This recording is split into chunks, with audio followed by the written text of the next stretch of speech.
out and see if we can find possibly some new entrances. And look at some of the things that the old timers have told us and some of the other stories and see just what in the world we can do next. So we fly around and around the mountain. This is the Black Forest area where the ice cave was supposed to be at the top there. And we're coming into the area between Buckingham and Wrights Peak, and in that area an old airplane crashed, and supposedly there's a hole that a fellow by name Fay Wills found when he was hunting, and we're going to have to look into that one, see if we can find that one.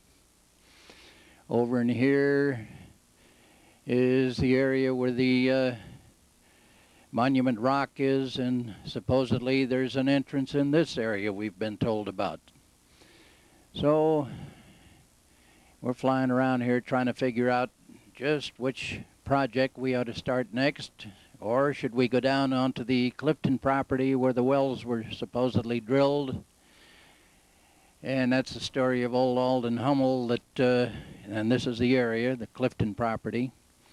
Alden Hummel was drilling for water here, and supposedly his drilling tool broke through into a void at 60 feet, 48 feet of dirt, and 12 feet of rock, and somewhere in this area there's a big void down underneath.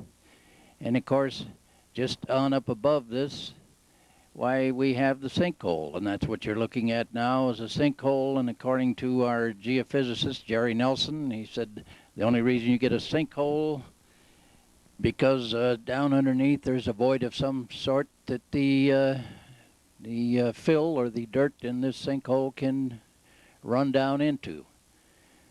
So it looks, I think we've just about decided our next project is to see if we can find the void down underneath the Clifton property. Then I got a call from a fellow by the name of Hack Edwards, who's a dowser.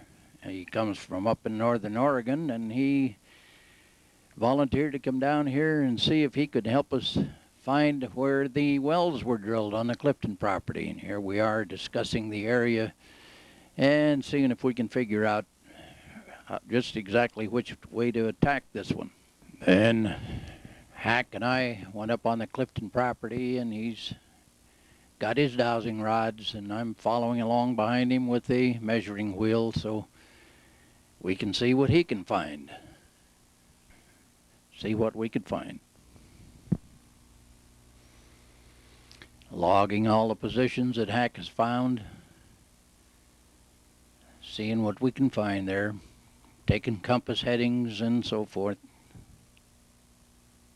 We'd finished Hack's work up there, and I wanted to get my geophysicists, geologists, and their magnetometer team up and see what they could find. I rented a helicopter, and we came over to an area where we thought we had found a door, and we did a lot of work there, almost 2 months worth, and it didn't pay off. And now we're on our way over to take a look at the sinkhole, see what it looks like looking straight down when we ran across another little goodie here. Right there, you see it, and I call it the stepped mausoleum.